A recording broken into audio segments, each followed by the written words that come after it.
कल का दिन बड़ा महत्वपूर्ण है और इसकी तैयारियां पूरे देश में और खास तौर पर मध्य प्रदेश में जारी हैं। कल प्रधानमंत्री मोदी अपने बर्थडे के अवसर पर देश के दिल मध्य प्रदेश में आएंगे। मौका बड़ा खास है। 70 साल के बाद देश में चीतों की आमद होगी। उनके कदम भारतीय जमीन पर पड़ेंगे। नामीबिया से आ रहे 8 चीतों को कल प्रधानमंत्री मोदी बाड़े में छोड़ेंगे।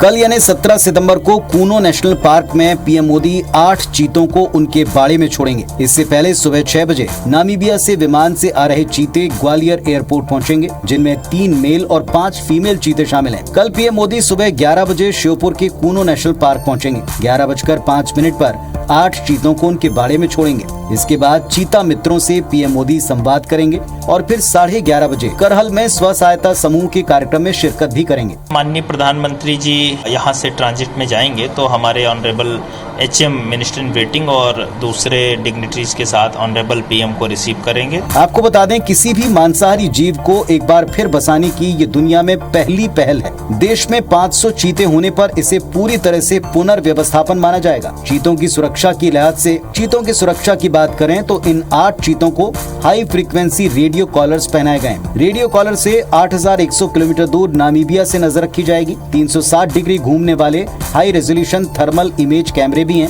1.5 से 2 माह चीतों को क्वारंटाइन में रखा जाएगा और फिर उन्हें एक बड़े बाड़े में भेज दिया जाएगा। यानी साहब, कल से हम ये कह सकते हैं कि हमारे देश में भी चीते हैं, पर असली सवाल ये कि हमें दूसरे देश से चीता लाने की जरूरत पड़ी क्यों? कैसे विलुप्त हो गए हमारी जमीन से चीते? चलिए चीते से जुड़ी कुछ अहम जानकारी आप तक पहुंचाते हैं, डिकोड करते हैं। चीता शब्द संस्कृत के चित्राकू शब्द का अपभ्रंश है, जिसका अर्थ होता है धब्बेदार। इंसानों के लालच का शिकार हुआ है ये चीता। अपनी खूबसूरत और आकर्षक खाल की वजह से शुरू से शिकारियों के लिए यह बड़े आकर्षण का केंद्र रहा। इतिहास में पहली बार चीता पालने का साक्ष्य संस्कृत ग्रंथ मनसोल्लास में मिलता है। ऐसा ही कहा जाता है कि मुगल बादशाह अकबर ने 49 वर्षों के शासनकाल के दौरान अपने शाही चिड़ियाघर में लगभग 9000 चीते रखे। वर्ष 1613 में मुगल सम्राट जहांगीर ने अपनी आत्मकथा तुझुके जहांगीरी में कैद में रखे गए किसी चीते द्वारा शावक को जन्म देने का दुर्लभ वर्णन भी किया है।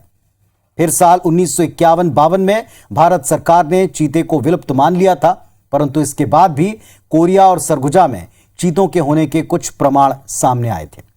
चलिए, अब जो इतिहास है वो हमने आपको बताया, लेकिन एक इतिहास कल रचने वाला है। कल कूनो अभ्यारण्य चीतों से गुलजार हो जाएगा।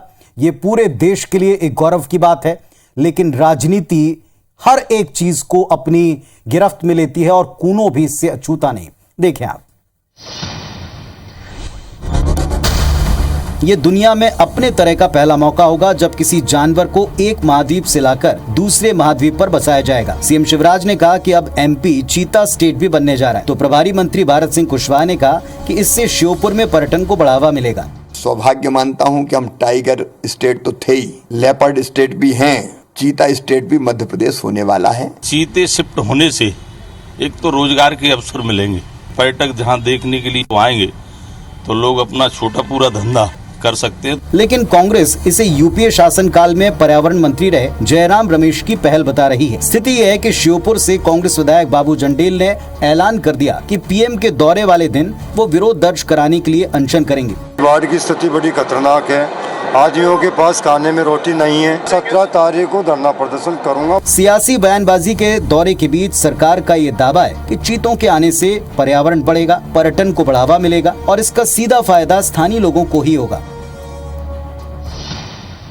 तो आपने देख लिया कि अब चीते आ रहे हैं और इसका श्रेय लेने की एक होड़ भी है और इससे जुड़े ऐसे मामले बिठाए जा रहे हैं जो इस इलाके की पुरानी समस्या है। सवाल ये उठता है कि चीतों को भारत लाने की प्रक्रिया कब कैसे शुरू हुई? चलिए हम बताते हैं, डिकोड करते हैं। साल 2009 में चीते को लाने के लिए केंद्र और राज्य सरकार के साथ अंतर्राष्ट्रीय चीता एक्सपर्ट की चर्चा हुई। 2010 में भारतीय वन्यजीव संस्थान यानी वाइल्ड लाइफ इंस्टीट्यूट ने भारत में चीतों को बसाने के लिए संभावित क्षेत्रों का बाकायदा सर्वेक्षण किया। इन 10 स्थानों में कूनो अभ्यारण्य, जो वर्तमान में कूनो राष्ट्रीय उद्यान है, सार्वजनिक तौर के ऊपर जितने भी उद्यानों को देखा गया उनमें सबसे ज्यादा उपयुक्त पाया गया। कूनो राष्ट्रीय उद्यान का 750 वर्ग किलोमीटर का क्षेत्र लगभग 2 दर्जन चीतों के रहवास के लिए पूरी तरह फेवरेबल है, उपयुक्त है। इसके अतिरिक्त करीब 3000 वर्ग किलोमीटर वन क्षेत्र 2 जिलों श्योपुर और शिवपुरी में चीतों के विचरण के लिए पूरी तरह से सही पाया गया, उपयुक्त पाया गया। इसी साल जुलाई में चीतों के लिए नामीबिया के साथ सहमति पत्र यानी कि MOU पर हस्ताक्षर किए गए। यानी चीते को भारत लाने की प्रक्रिया 13 साल तक चली और अब इसका श्रेय किसको देना चाहिए या कौन इसका श्रेय लेने की कोशिश कर रहा है, यह जनता यानी आप बखूबी समझते हैं। चलिए, श्रेय अलग बात है, लेकिन अभी भी बसाहट से जुड़े कई चुनौतियां हैं जिनको लेकर एक्सपर्ट, जिन्हें चीता मित्र भी कहा जा रहा है, पूरी तरह से सतत निगरानी रखेंगे। निगरानी की भी 2 स्तर पर व्यवस्थाएं हैं और इन सब का पूरा ब्यौरा, सारी डिटेल आपको IBS 24 पर वक्त वक्त पर मिलते रहेंगे।